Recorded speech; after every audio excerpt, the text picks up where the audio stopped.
Estamos aqui hoje para fazer a gravação de mais um vídeo podcast da série Neurologia Sem Mistério.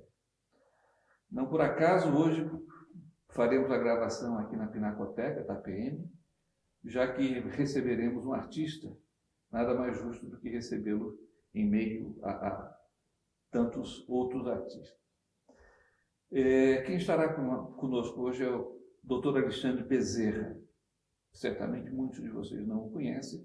Eu vou pedir para que ele se apresente. Obrigado, olá a todos. Agradeço imensamente a oportunidade de vir aqui para conversar com o Dr. Ronaldo. E que lugar maravilhoso, né? Pelo amor de Deus, quem sou eu perto desses quadros aqui maravilhosos? Que privilégio aqui para a APM ter esse acervo.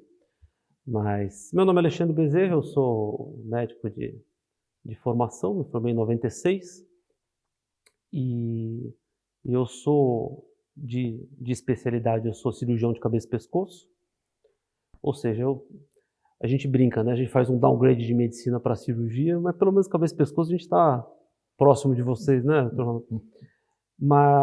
E eu estudo piano desde a minha 8ª série, ou seja, 4 anos antes de começar a faculdade. E eu, desde que comecei, eu me dediquei com bastante afinco e profundidade, e de lá para cá nunca parei. Sempre continuei estudando com bastante seriedade, inclusive os aspectos dos quais nós vamos falar hoje, né? Certo.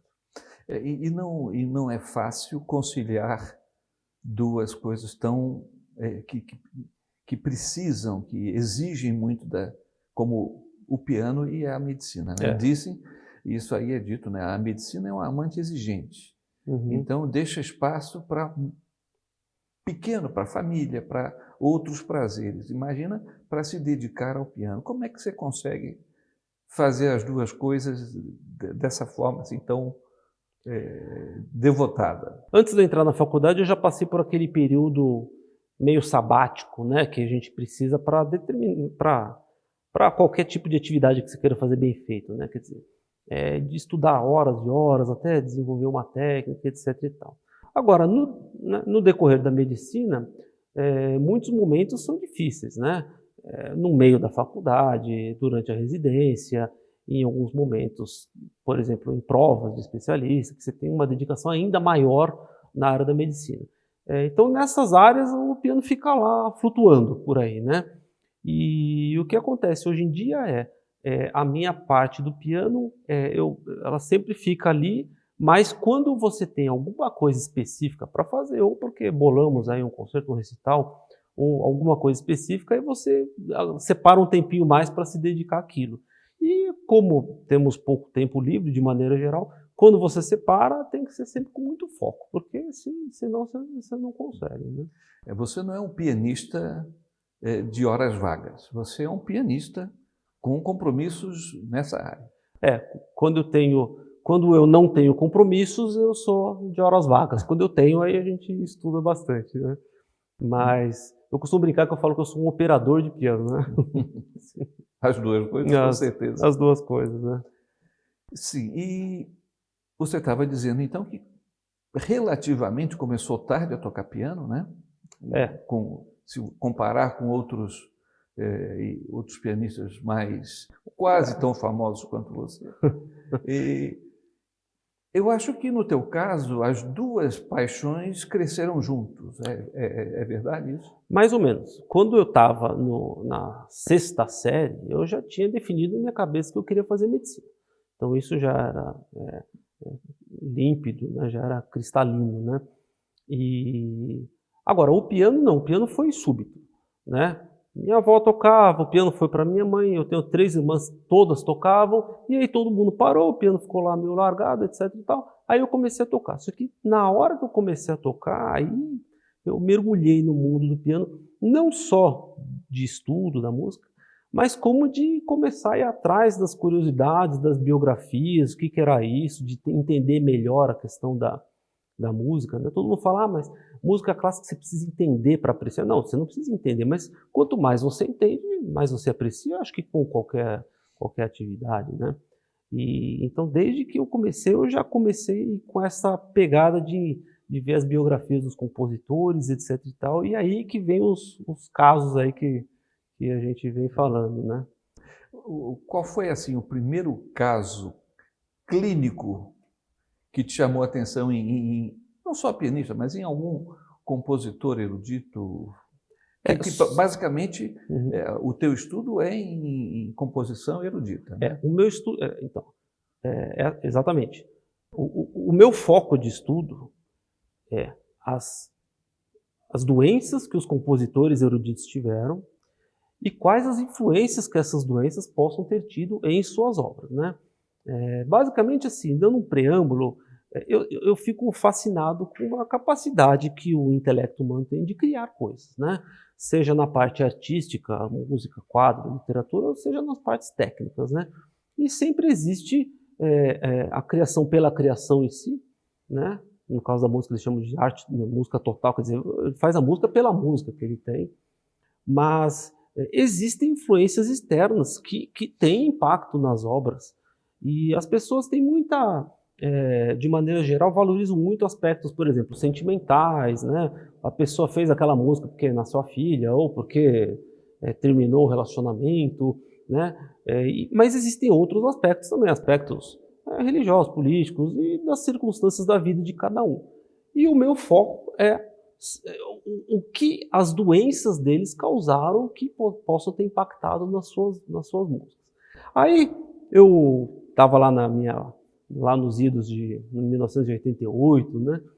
E na época, assim, o conhecimento que você tinha era basicamente conhecimento de capa de LP, né? Que não tinha muito, né? E aí lançaram uma dessas coleções de banca, chamada Grandes Mestres da Música Clássica, que tinham 20 biografias. E aí eu olhei aquilo com muito gosto, eu comecei a ler, estudar e ver todos os casos, né? Eram biografias relativamente curtas, mas bem escritas. E aí, quando eu estava no segundo colegial, eu comprei um livro que, para mim, me despertou, que foi um livro que chamava Os Grandes Mistérios da Música Clássica. Eu falei, nossa, que coisa fantástica, né?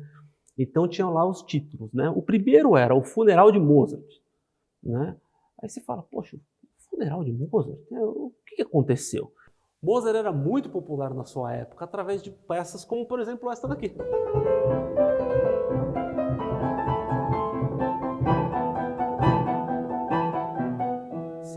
E aí ele explica que o Mozart, por mais que fosse extremamente popular na sua época, o velório dele se deu na igreja, mas todo o cortejo fúnebre, ele não foi seguido por uma pessoa do começo ao fim, nem a própria esposa foi.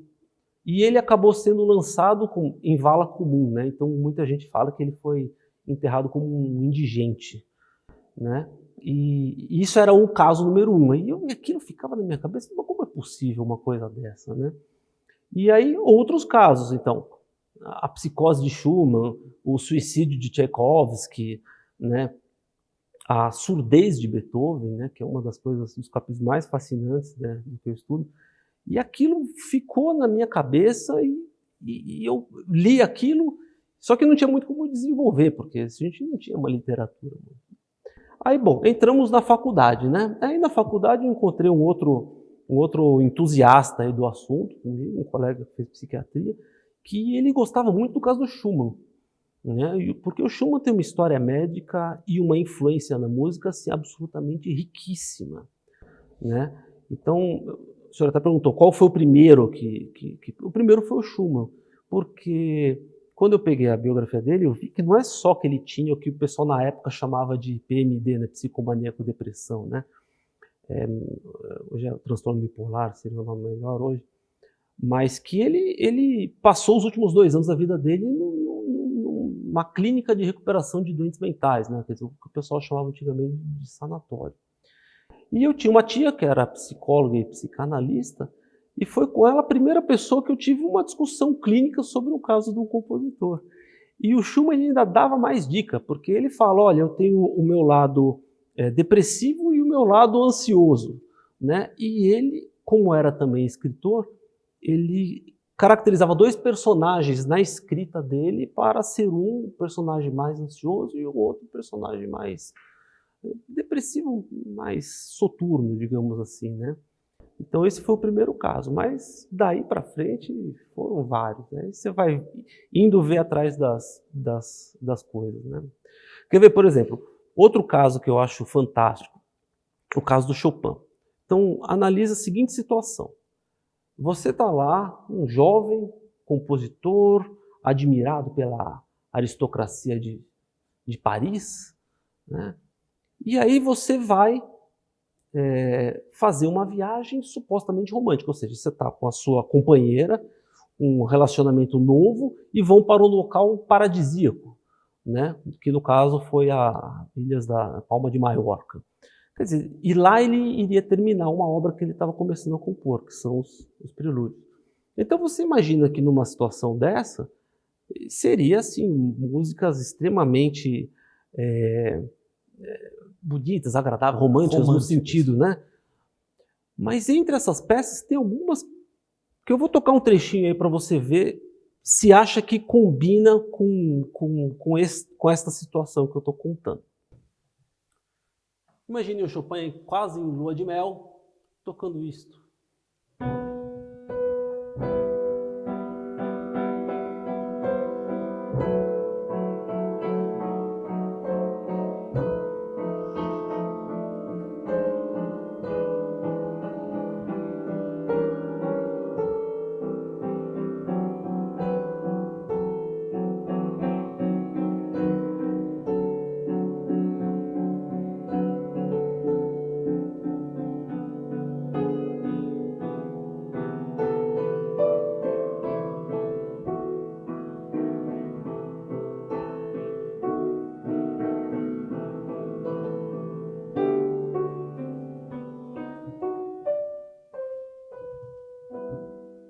Então, você percebe que essa peça é uma peça muito mais triste do que deveria ser essa situação que ele está passando.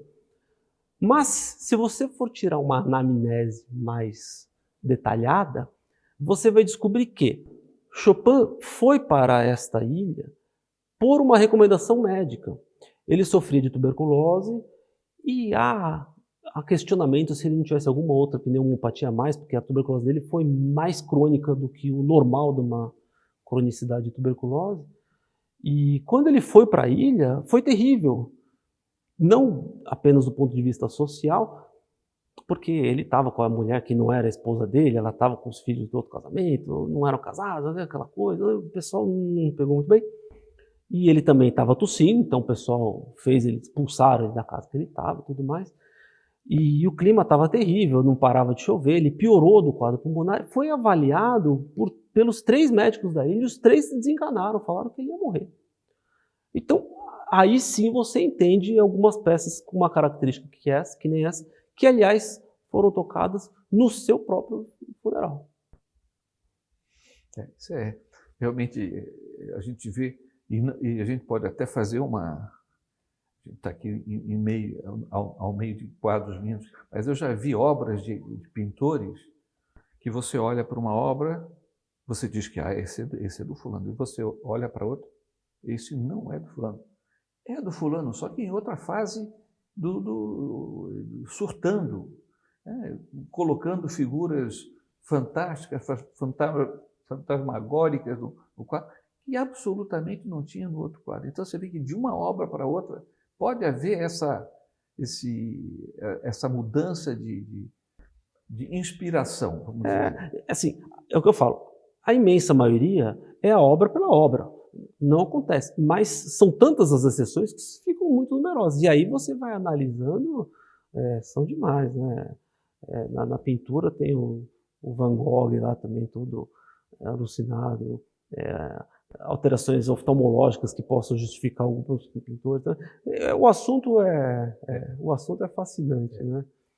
Os casos mais impactantes disso são o de Schumann e o de Beethoven, porque para muitos o maior compositor de todos os tempos ficou surdo. É impossível, né, você não fazer uma relação entre uma coisa e outra, né? Se você se reportar à época, né, que eles viveram, uma época em que você não tinha um tratamento adequado para um monte de doenças infecciosas, não só a tuberculose, a sífilis, além de matar muitos desses artistas, né, ele transformava muitas vezes o psiquismo desses indivíduos, né? Aí quando você entra, né, adentra no capítulo da história da medicina, aí é outro fascínio à parte, porque quando você fala história da medicina, você disseca na história da evolução do conhecimento humano, que é fantástico, né? Mas o que você via muito na época são coisas que hoje em dia praticamente não se vê mais, né? Que são as evoluções naturais da doença, né? Porque, vamos lá, o cidadão está com sífilis terciária, aí ele tem uma convulsão, aí faz uma sangria, não muda nada a convulsão, então você continua tendo essa questão.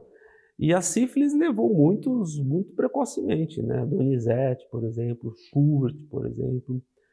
Mas, do ponto de vista de influência na música, a influência dela nem foi tão grande assim, porque na hora em que você tem a tal da meningoencefalite pela sífilis, aí ele praticamente já, assim como as doenças neurológicas, né? Na hora que tem uma manifestação bastante rica do ponto de vista clínico, muitas vezes a influência que tem é a cessação da arte, da composição, na verdade, assim como do trabalho, né? Da arte laborativa de qualquer um. Né?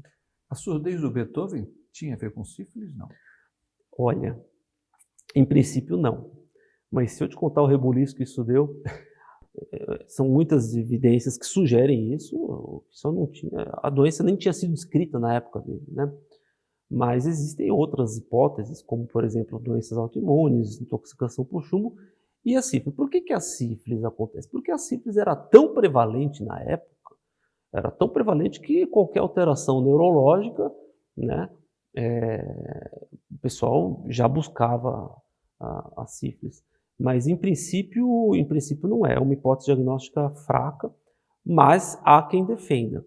Mas eu falei que deu um rebuliço porque teve um artigo famoso, de um autor famoso, que sugeriu isso, e isso causou até uma manifestação da sociedade alemã de música erudita, assim, como o nosso Beethoven vai ter tido sífilis, uma coisa assim, né?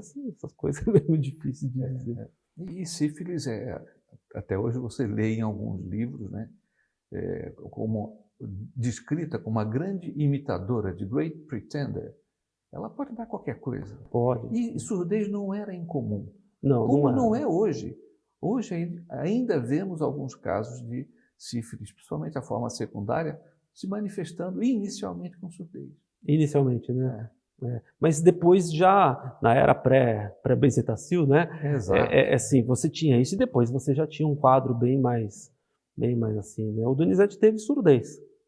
O Smetana teve surdez por sífilis também, Mas o caso talvez mais trágico não sei se tenha sido o do Schubert, meu, porque esse pessoal morria, né, tão precocemente que você falava assim, era uma benzetinha ali que já dava resolver. Mas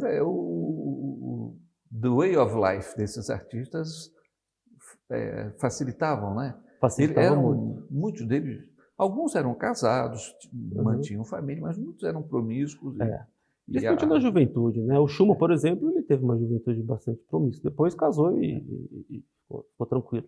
Reside, né, no caso de Schumann, essa hipótese da sífilis também, mas aquela velha história, né? É difícil. Casou, depois teve, né, filhos e ninguém tiver mais nenhum tipo de problema assim. Então, é uma hipótese talvez um pouco mais difícil. Mas a sífilis castigou bastante. É interessante que a gente está falando de artistas, lógico, estamos falando em compositores eruditos de antigamente, que tinham doenças que hoje são perfeitamente tratáveis e evitáveis. O que a gente vê hoje é a doença do envelhecimento atingir esses indivíduos. Então a gente vê muito artistas, pintores inclusive, né? Se você for acompanhar, o Monet fez diversas vezes a ponte japonesa lá do Jardim de Givenchy dele. Que ele repetia 30 vezes o mesmo quadro. Só que o último você já mal distingue a ponte. O primeiro, a ponte era muito bem bonitinha e tal, e você vai acompanhando e vê que a ponte se desfaz com o tempo. Não só alterações visuais que interferem, mas alterações degenerativas. Quando a gente entra no capítulo neurológico, mais propriamente dito, o que você vê é exatamente isso, né? Você começa a ter manifestações mais evidentes nos compositores que viveram mais, pelo menos até a sexta década de vida. Aí sim você começa a ver um declínio, né? Então, por exemplo, o Haydn, que foi um dos mais longevos, né? Ele faleceu com 77 anos. E ele, muito provavelmente, tinha aterosclerose, que na época era um diagnóstico pós-mortem só, né? E morreu de insuficiência cardíaca, em princípio, mas é muito fácil avaliar algumas características dele como de doenças de encefalopatia mesmo, mas de manifestações mais discretas, né? Então ele tem alterações de marcha, por exemplo, no final da vida dele, e ele tem um declínio, sim, criativo. Depois que ele fez a grande obra A Criação, ele tentou fazer um outro oratório que ele mesmo fala que não teve a mesma característica no final, e no final não conseguia. Quer dizer, houve esse declínio aparentemente através de alguns episódios provavelmente isquêmicos cerebrais, subcorticais, alguma coisa assim. É gozado que a gente sempre associa doença degenerativa à perda de iniciativa, de inspiração, essa coisa toda. E, curiosamente, existe uma descrição, já tem algumas décadas, e esse colega americano esteve em Fortaleza, no mês passado, falando sobre isso. Alguns casos de demência frontotemporal, especialmente naqueles em que a degeneração começa no hemisfério esquerdo, existe uma liberação do hemisfério não dominante. A arte